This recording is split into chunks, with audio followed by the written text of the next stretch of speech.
And next thing I knew, those 2 words rose up out of nowhere together. It was like spiritual anarchist, and I was like, "Yes, Yeah. that's exactly what I am," because my work is all about how do we offload all the things that we've learned, all the things that we've been indoctrinated to, the ideas, the shoulds, the expectations, all of those things that put us into boxes and limit us and keep us small and docile and obedient and beige.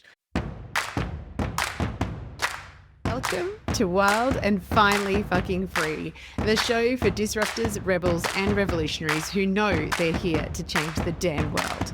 I'm Kylie Patchett, your voice and visibility catalyst, and here we dive into unapologetic truth, magnetic messaging, and visibility that actually feels good in your body, your bones, and your business. We share the stories of the out-of-the-box, neuro-sparkly, creative, witchy wild ones rewriting how we live, love, learn, and lead. This isn't about being louder. It's about being rooted, resonant, and regulated so you can be real, raw, and ready to roar. If you're done contorting yourself to fit the mold and you're ready to own your voice, your power, and your place in the revolution, welcome home. Let's dive in. Hello, friends. It is podcast day again. Welcome to another double episode. This is part 1 of my conversation with soulmate client and dear friend, Tara Sullivan, who is the head witch woman in true celebration of herself at the Church of Tara. We are diving into spiritual anarchy, how you cannot separate politics from healing, and Tara's beautiful journey, the golden thread that's run through her life from this wild child, precocious, beautiful, untamed little girl to being taught and conditioned to come away from herself, and her return to her work in the world as a spiritual anarchist, a healer, a woman who I deeply love and admire. So this is part 1 of 2 parts. So let's dive into number 1. Love. Starting the podcast with some dancing. Hello, everybody. Welcome, welcome, welcome, welcome, Tara Sullivan. Tara, you are a gem of my life. We met just over a year ago. Beloved, beloved friend and soulmate client. And I'm so excited that you're here. So welcome to the podcast. Thank you. I'm so honored to be here, truly. My goodness, we have already pretty much shot the breeze on all of our key topics for today, but we're going to dive in. Now, I love the fact that I so clearly remember the very first time that I saw your Instagram tag. I was traveling towards Brisbane. I was in launch for Scene, which is voice of visibility activation. I was in the car, my husband's driving. We were going down for some birthday, and I got this Instagram notification. It was like, Church of Terror. And I was like, so like a wagging its tail moment of like, okay, here's something very interesting here. And I remember because I'd voice noted you to say, hello, welcome to my world. Da, da, da. And your response, I was like, oh, I need to know this human because there was so much deliciousness in your vibe. That's why I love voice noting, right? Because you can really get a feel for energy. So I'm so excited we're here. Just over a So minute. and I felt like that exactly the same way when like I've told you, like, it was a no-brainer for me for Scene as soon as I saw that what over here in the States is, Kamala Brat Queen's, Yes. advertisement that said, "Good girls do not lead revolutions," and I was like, "I'm tired of being a good girl, and I want to lead a revolution." And then you voice noted me, and I was like, "Oh my god, this is the best decision I've ever made." So, from Motherland, I mean, we'll get to this in your story as well, but I think that for me, that is the perfect example of just saying what you want to say, because there was so many parts of me that was still wanting to good girl up my own message. And I was like, Scene was the very first time I was like, you know what? Fuck that. I want to actually call out the disruptors, the rebels, the revolutionaries that are here to create new pathways and say, you want to change the world? You got to stop all the shit that, and I'm very aware that, and like we always talk about in client circles, you're always on the edge of your own invitation, right? So I was being called to stand up and own my full message, but that's what happens when you do. you magnetize people that are the perfect fit for it. That's a beautiful moment. Now, you call yourself a spiritual anarchist, and well, actually, I'll let you introduce yourself. When you meet someone, like I'm super, super interested because as we work together, you have got clearer and clearer and clearer on your mission on earth. Like you have always been very strongly rooted to that mission, but how do you introduce yourself now? I am more dabbling in in just directly saying I'm a spiritual anarchist these days. It definitely brings people up short, and I actually that came through our work in the circle. You know, Mhm. partially you're calling yourself what do you call a conduit for or a Well, voice and visibility catalyst, I think I was starting to say. catalyst, Yeah. Yeah. and I was like, oh God, I've called myself a healer forever because Yes. I've done one-on-one healing for almost 2 decades at this Yep. point. Yep. Yep. And I'm stepping into a bigger platform and more online and that kind of thing, it was like, okay, what is the flavor of healer that I am? Because that's pretty generic. So how do I talk about what I do? And I was out for a walk one day after one of our sessions and like just sort of like it felt like the ideas were sort of tumbling like rocks in the surf was sort of one of Mhm. these. Yep. And next thing I knew, those 2 words rose up out of nowhere together. It was like spiritual anarchist. And I was like, yes, Yep. that's exactly what I am because my work is all about how do we offload all the things that we've learned, all the things that we've been indoctrinated to, the ideas, the shoulds, the expectations, all of those things that put us into boxes and limit us and keep us small and docile and obedient and beige, instead of being our technicolor radiant selves. How do we step away from that? How do we divorce ourselves from that and reclaim our sovereignty in our own lives? So being an anarchist, make like let's blow up the boxes. Yes, Yeah. please. And, again, like you say, I'm a healer. And that word, I kind of feel like the word healer and the word coach are kind of similar. And there's so many different ideas about what that means. And, if I think about the word healer, if I want to go towards like the negative connotations, I often go down the track of like people who want to help everybody and they do it in a self sacrificing way, all the way to people who empower people to find their own voice and their own sovereignty and their own flow, which I know is your flavor of that. But using the word healer dilutes your magic. And when you said spiritual anarchist, I still remember that call. Like, it was a mastermind call, and like all of us were like, "Hey," like there was like a recognition moment. Oh, I've got goosebumps, and that is the power of language, right? Truly, and it changed. I mean, like I said, I've been doing the work that I do for almost 20 years, Yeah. and it even just naming it in that way actually changed how it was like everything got that much clearer. It wasn't Mhm, like I was mhm. doing any different. It was like things were that much more in focus Yeah, because I was able to language it in that yeah, way, and it was like, yes, that cool, so cool. yes. I wanted to go like backwards in your timeline a little bit because when we first like met, because you have such a beautiful way of with words, you've just written a book, which you're just putting the finishing touches on, and you're starting to like share. I remember also one of our, very first calls, you shared this piece of writing, and I just remember it was like everyone got really still. I always close my eyes when I'm hearing something that is powerful for me, and I'm like, oh my God, this is like a rally cry. Like this writing is like a call to arms to all the women who are sick of being downtrodden and docile and dismissing what they desire and want and need and all of those things. And you're starting to share more and more of like your magic through, like, you've got such a beautiful way with words. And then I'm like, you know what? This is the golden thread that runs through your life because you started your original career as an actor and and I don't mean performative as in that awful putting a mask on. Your ability to capture people with word, both written and spoken. It's like, of course she needed to be an actor first because that was all the skills that she needs to actually create this recollection that she's here to create, right? So like you've never had, I think you proudly said to me once, I've never had a normal job. Like I've never fit in the boxes. So how did you start? Like, how did life lead you to here? Oh, geez. Yeah, I mean, I was an actor, and I started acting my very first play was when I was 6 years old, and And then I acted all the way through. I had a brief period of time when I was in high school where I thought I would be a trial lawyer because I you could see that actually.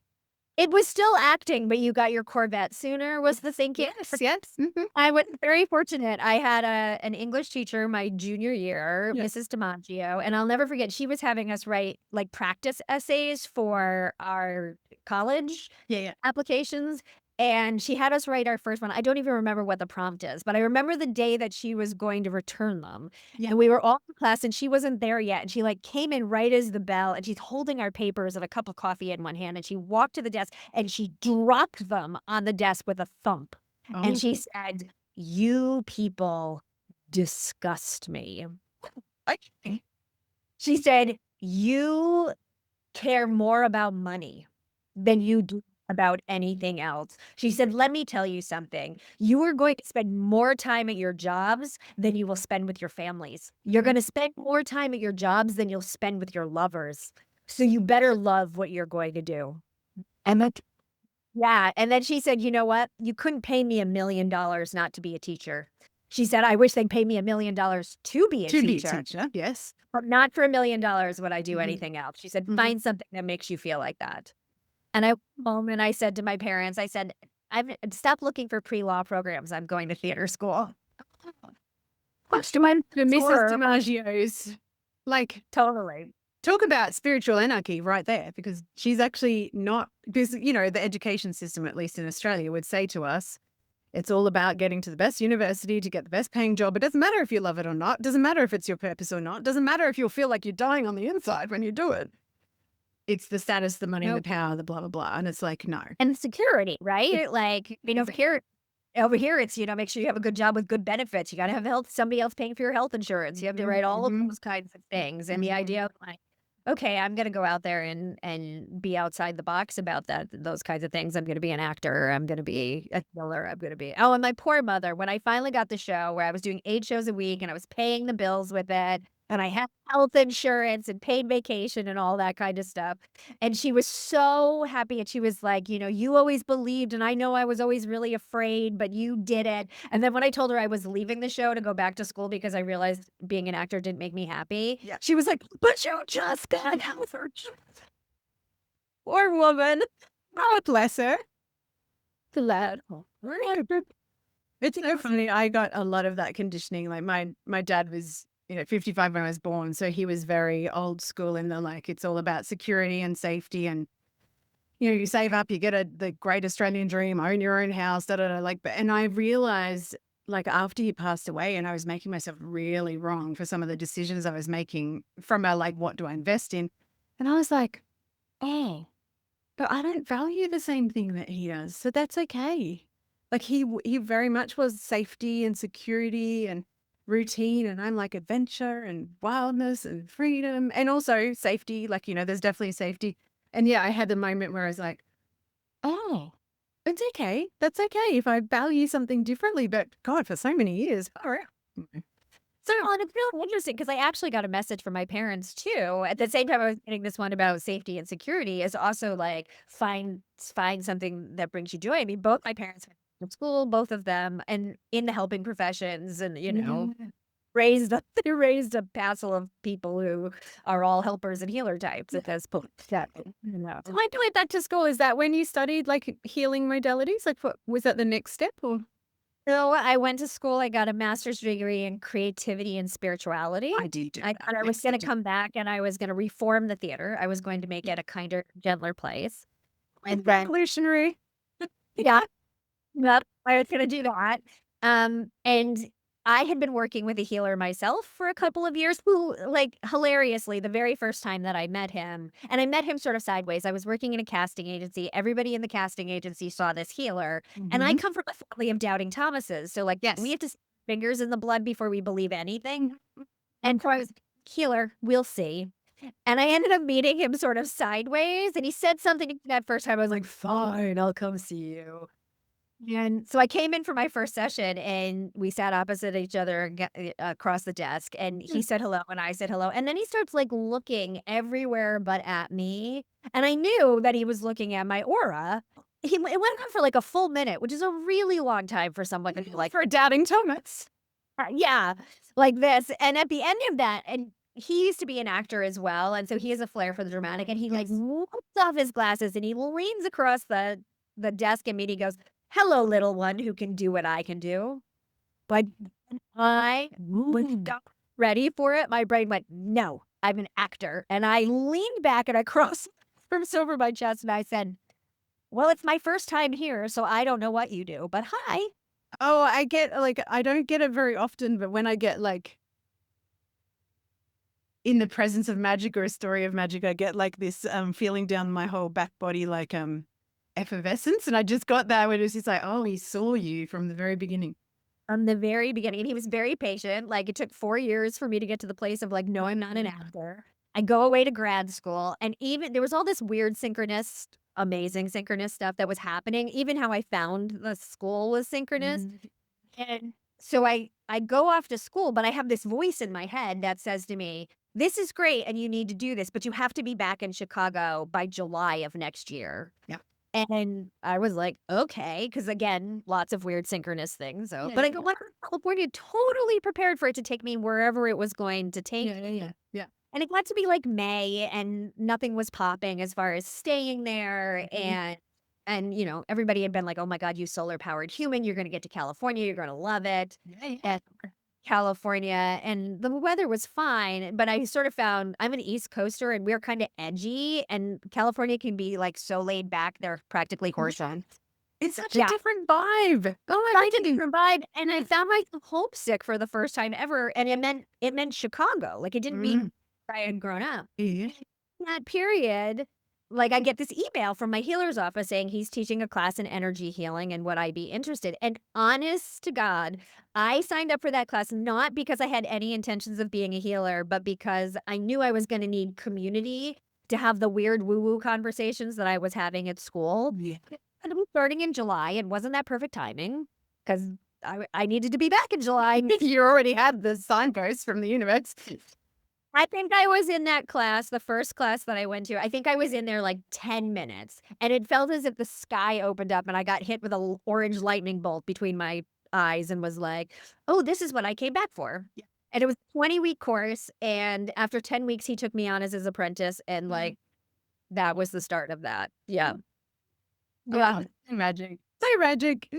So cool. I love I love any golden thread stories, but it's like you have like I know the immense connection that you have with universal life force energy in the now, but it's cool to hear that even 20 years ago you were so dialed in that it was like, no, no, this is where you need to go. This is exactly what you need to be doing. This is the timing that you need to do it and exactly where the location is as well. Yeah, I mean, that piece was great, and I also feel like I've had to be dragged kicking and screaming into just about I mean, like, I almost went to massage school, like, 7 times before I did, and honestly, the thing I was like, "I don't like being stuck in an office, the idea of being in an office all day, every day, that just makes my skin crawl, like, not Mhm. interested in it," and, like, once I was actually in the room and having the experience, I was like, "Oh, when you close the door on the treatment room, it's like opening the door on the wardrobe to Narnia." Like, you know where you're gonna end up, even Yeah. if it's the same client who's been on the table before, like, Yeah, yeah, just yeah. different experiences, so So cool. It's so cool. And when you have a body in front of you, and I know you do remote sessions as well, but when you have a body in front of you, like you've told me stories about not specific clients, obviously, that goes without saying, but seeing the patterns of the physical endpoint of the psychological, emotional, energetic stuck points. And I guess like you really were being a spiritual anarchist even in the treatment room from the very beginning. I would assume that that is just the flavor that it always had. yeah, well, it always feels like and I have said to people for years like, I have all kinds of different analogies for Yeah. this, right? But it's like we all come in as these light-filled, airy temples to the all that is, and then life comes along and dumps a desert worth of sand on us in the form of other people's expectations and false beliefs about ourselves and Mhm. traumas and all of that, and then it's our jobs to dig out from underneath that, and, you know, sometimes we're getting rid of great big chunks of not me, and we get to, like, backhoe or, shovel out and we're right in there with a toothbrush, like, Mhm. clearing things out, but the goal to me is to come back, to clear the temple that is always there, right? Like, we're always here waiting for ourselves to appear. So, yeah, it's always coming back to that temple or to come back to the original blueprint that, being able to see where we've had weird wings built on us that aren't supposed to be. Someone else's construction. I think that was like when I saw Church of Terra in your, because this is your business name as well, like the concept of coming home to the temple that is us. When I first saw that, there was something very like it was almost like I want to know someone who has the fuck you to the system. And also there's a part of me that was like the audacity of like, there is a church inside of me and there's a church inside of you. And I was like, that is the edge that I love in people when they're like, this is my truth. And you're not trying to like convert the world to that truth necessarily, but you're here for anyone who is aligned to that truth, which is very cool. I want to go back to, I know when we were working on like your origin story, you have this kind of moment in time where you realize that you were this like beautiful pixie-like kid as a little person. And then the sand started to get poured in. And I think it was when you were at college, hey, that you college, sorry, I don't even know whether, is it university or college? Because it's different here. So is it when you, Either one. yeah. When you were in the writing class and you were getting all of those prompts and That was actually that I took that writing class when I was 40. Was the year okay. So more recent. Okay. more Interesting. recently. Yeah. Interesting. Yeah, so I'm in class. I'm taking my first writing class since college. Yeah. Because I'm one of those teachers in college who, like, if your tree didn't look like her tree, it wasn't really a tree. And I was very into literature, and at the time I was very into like writing fantasies about really empowered women. And I that's what it was. Women who, when they walked out, their heels made sparks. Like, I it's Amazing.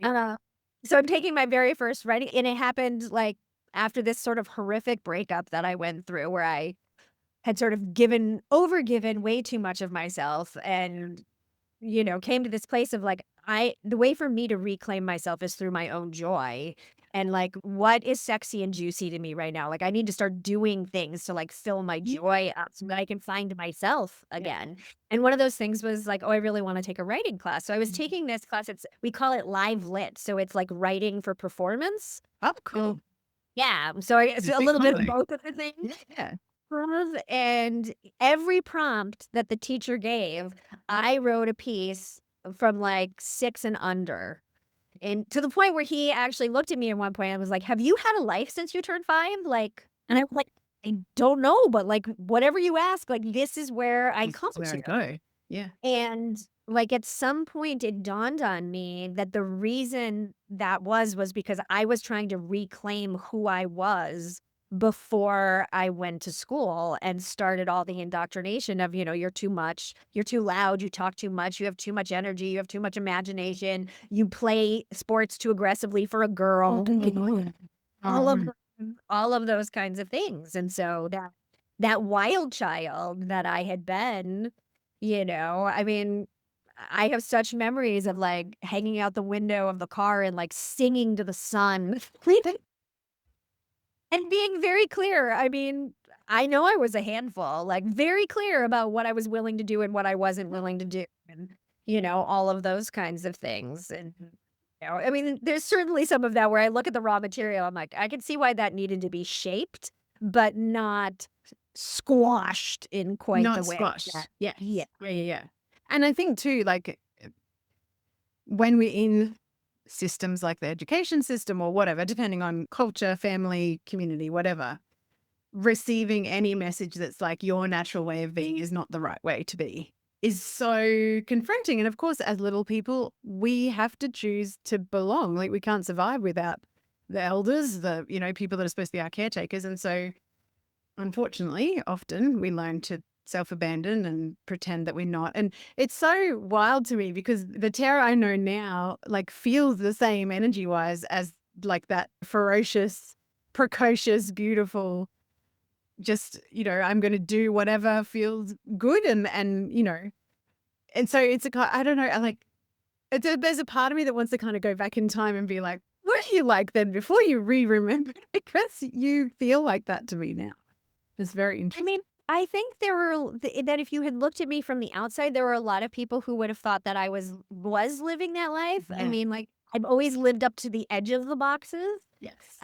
And I have a tendency to explode out of them. Like the level of control that I had on myself. I think one of the first things we talked about was like constantly having this monitor Yeah. outside of myself, this piece of myself that was constantly watching myself to make sure that I was behaving appropriately. Mm-hmm. And the Observer level perhaps. of like beating myself up I would do in the aftermath of something if I felt like I had been too free. Yeah. The level of, like, ick that I would feel after that, and I mean, we're all our own first client, right? Like, the first person I had to help with spiritual anarchy was me. Yeah. We're always the first to move. Well, if we're in integrity, we are.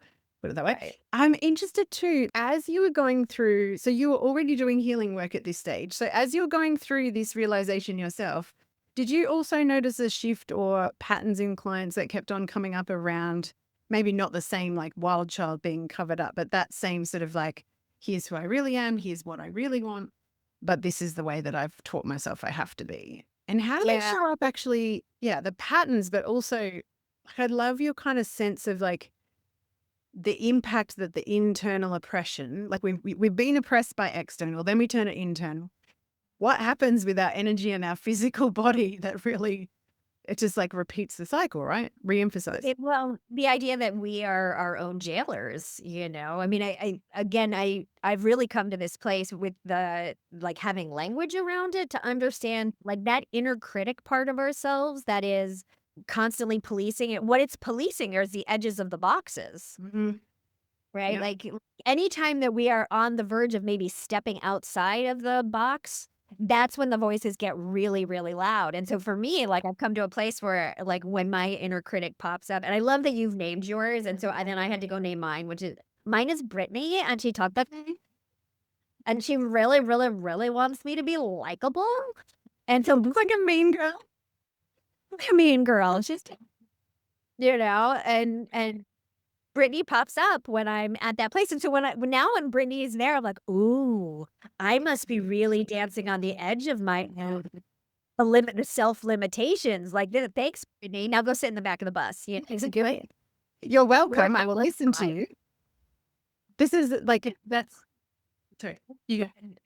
Oh, and I think from the beginning with my practice, because of the way that I see people, like, one of the other analogies I often use is that, like, standing in front of someone or standing with my hands in someone's body is a lot like standing in front of a choir and being able to hear where the notes are. Oh, yes. I love that.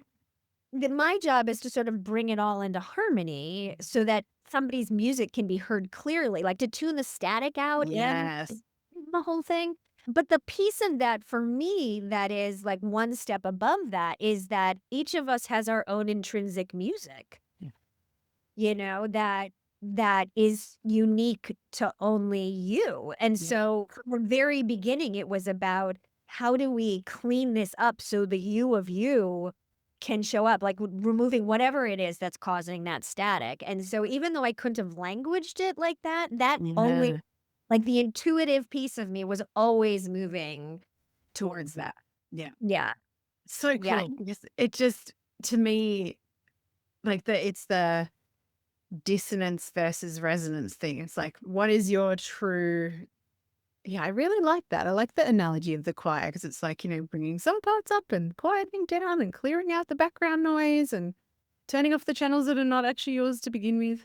Yeah. And you, that part of you, you're singing out of tune. Like, Yes. Yeah, yeah, you know?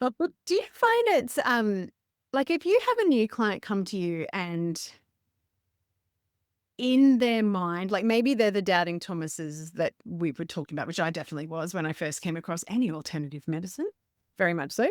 When people come to you that really, really don't yet understand that the physical expression is one part of the equation. Like it's not that you just have a sore neck, it's that there's something that's out of balance in this whole energetic equation that is also creating a physical like disease or unease.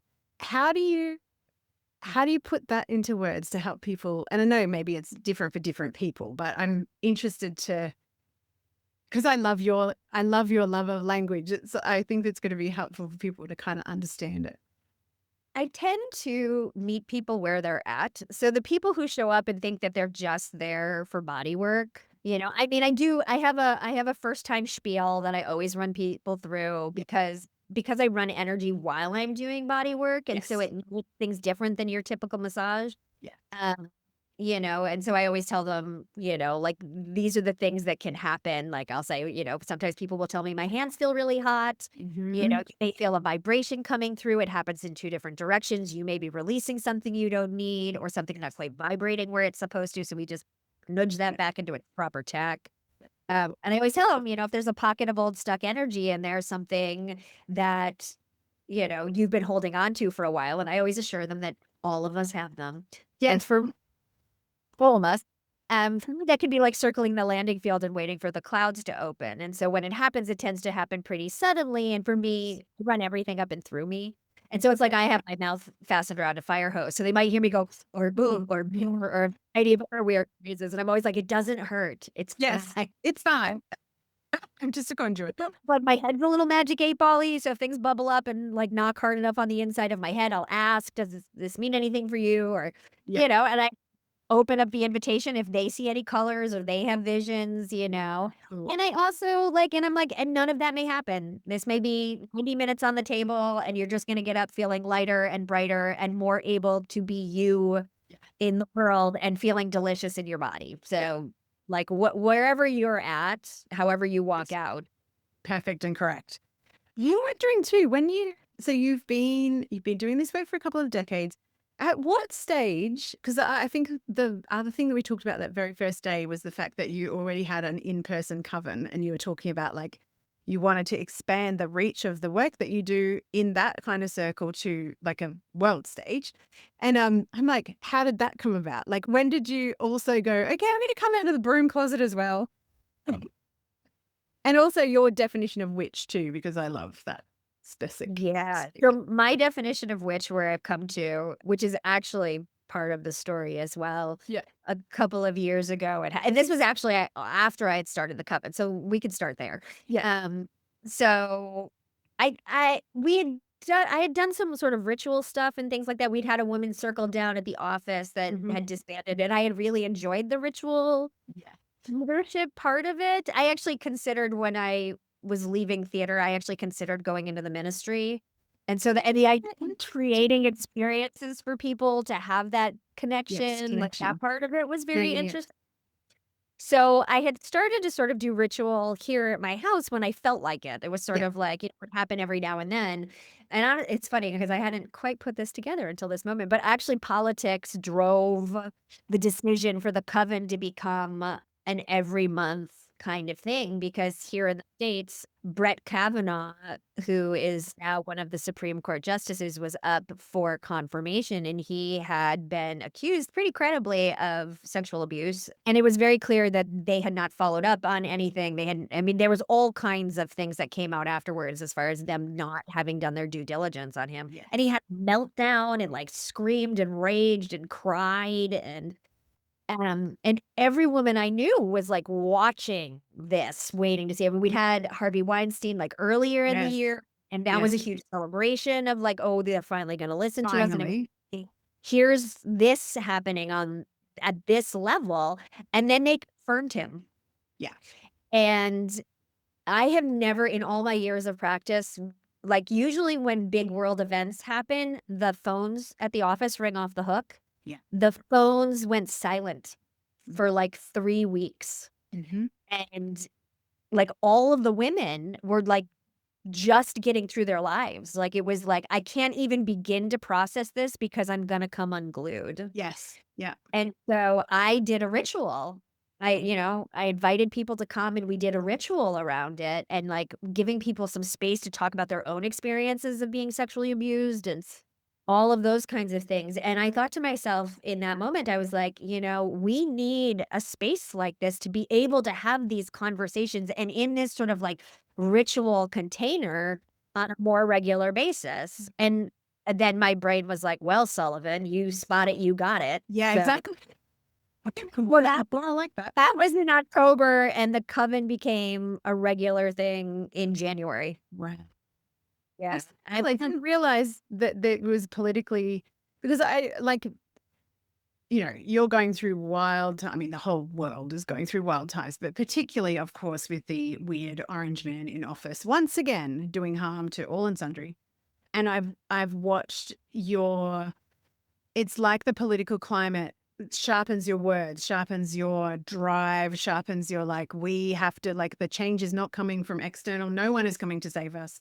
It is our job to save ourselves. And to do that, we've got to break down all the conditioning, all the oppression that we've turned internal so that we can actually create new pathways. So Yeah. it kind of makes sense to me. Like, yeah, it just actually makes me want to look at your astrology. Okay. Where are the rebellious planets in the because I can guess, but so There's a lot of Leo in there. yeah, yeah. Well, yeah, that's surprising. I think when we were talking about this, you were like, you cannot separate politics and healing. There's no way to disengage or unlock those separately Yeah, without the other. especially at this point in history, like, it Yes. feels very much like, right, the political activism, which is all about how do we dismantle this system, Yeah. that it is so clear that it's not working for the vast majority of It's not us. working for anyone unless you're at the top of the tree and male, pale, and stale with a lot of cash and some higher buddies that will let you sexually abuse people left, right, and center quite happily and just turn a blind eye. It works for them and it works for nobody else, Yeah. and we're seeing that so very clear, and of course, there's lots of people who have seen that. I mean, people of color and Yeah. queer people and all of that have been very clear all the way along that that's, and women to a certain amount too, but I think it's like it is there's a consensus at this point, it feels like, for a lot of us Mhm. that, like, the system's not working. Well, that same political system that we're trying to dismantle out there is Yes. the same system that is oppressing us in here. Yeah. It's all the things that we have taken on and that inner jailer has taken on that Mhm. keep us limited in our expression of self and in our ability to, like, enjoy our lives and to be fully present and bring all of our gifts to the world, right? I keep saying to people, like, we know what the outcome of mainstream thinking is. You don't need a glass Crystal ball, ball. crystal ball. Like, all you have to do is, like, turn on the news or look out the window. Like, this is what mainstream thinking has gotten us. And so if we want a different reality, then we need all the weird out of the box, like, "Hey, we've never done this before, but we Let's need try something new. find something we need everybody to feel free enough to, like, bring them to have the ideas to begin with, and then bring them to the fore and be like, "Hey, let's consider some of this." And we all need Mhm. to get out of the box to do that. Yeah, exactly. And we all need to be brave enough to be the people that move because and this I think that was the whole point behind the scene thing is like you want to change the world, you've got to fucking change it. Like you've got to step up. Like the time and I was reading back through a couple of posts that I'd written then and I was like, oh my God, I feel even more strongly about this a year later. Because and again, the happy accident of the universe just giving me Kamala Green as the color of that campaign because I didn't even know that until you told me that like 6 months after that campaign. But I think the political climate was so like active for everybody involved. So activating people's belief systems and extreme beliefs and like us and them and you're right and I'm wrong and we can't have blah, blah, blah. And it's like, what about there's a third way where everyone is welcome at the table and everyone gets to add their music? If you come back to your analogy, like everyone brings a flavor. And I know it feels like we're forever away from it sometimes, but I do think there's enough of us, like the pendulum is almost at Yeah. that we can't get any more extreme and it has to come back in the other direction. And, we were talking about astrology before we started recording and it's like all of this activation that happens mid this year. It's like, yeah, we're getting ready for a massive, massive shift. And we all need to take responsibility for the internal oppression, like the anarchy, or maybe it's like internal anarchy against the oppression, which is the external oppressor turned inwards. And that to me is what spiritual anarchy is, right? Like, It is not anarchy that's out there blowing out up there. buildings. It's anarchy that's in here blowing up those limitations because we need every voice. Like, it's really interesting. I wrote we always do a calling in the directions for the coven. Yes. And I wrote them for the very first circle. And I looked at a bunch of different things that were online and I pulled Mm. this and that I liked, and then I added my own stuff. And it wasn't until like, I don't know, the fourth or fifth time we used it that I realized that I had put all the rules that I wanted for the coven into that calling in the directions. And it is all about how do we as women stand for one another, Yes. understanding that the choices that are right for you may not be the choices that are right for me. But if Yes. you're making them in alignment with your truth and with higher good, I can be absolutely 100% in support of it, even though I would never do that thing myself. No, And exactly. and that's what we all need. Like, this homogenization that is demanded of us, right? Like, you have to fit into the box, you have to fit into the mold, you have to look this way, you have to love this way, like, Mhm. we are missing all of the joy in life if we are making everything, like, white, you know? I mean, Exactly. I don't like a b I know that everybody thinks it's elegant to have, like, all white flowers and, don't give me I want a bouquet that's got every That's color what I want. Chaos in a bouquet. chaos in a bouquet, and it's gorgeous, and Yes. that's what I want for all of us. Like, please bring all of your color, and Yeah. all of your scent, and all of your beauty, and all of your messiness Yeah. to the table, because Yeah. that's real, and that's what's going to make us great, not limiting us. Exactly. It's such a I've never been so bloody clear on like my original love of genetics was all around individuation. Like the magic that is every single individual human. Never going to have another you, never have. Talk about that all the time. But then it's not until just recently, and it seems like obvious now, I'm saying it out loud, but it's not until just recently that I realized that the whole point of the machine is to make us one beige, very easy to manipulate, docile, obedient, homogenous mush that doesn't think or lead or feel or have any external, like, internal connection to their wisdom and connection to their own power and sovereignty and right to choose and all of those things. And I think too, the ripple that keeps on coming back to me is I feel like the pendulum swing is going to be centered around individualism. And I don't mean that in a negative way. I don't mean fuck you, every man for himself or every woman for himself or whatever.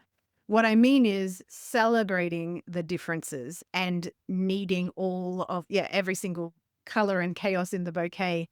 And to I don't know, I feel like a theme for me this year is like downgrading the expectations I have of myself. And because it's the expectations that the internal oppressor has of me, not the authentic self, not I am inside of me. It's just, all of that external stuff. So I'm like, how can we allow ourselves to be fully in the magic and the mess and all of the things? Like, that's we always talk about in the circles that I have is like every single emotion, every single state of being, every single phase of you, every single whatever. Like you do not have to turn up in a particular way. You're welcome. The only rule really is don't spew anything on anyone else, which. But I think coming back to you saying about like the Kavanaugh end of things and to me, it's not just about taking your power back, but it's actually being in community with women who are having the conversations without, because the most hideous thing I saw in all of the political landscape, particularly around election time, and I know it is, of course, continuing, but I have disconnected from the news because I'm like, I just cannot.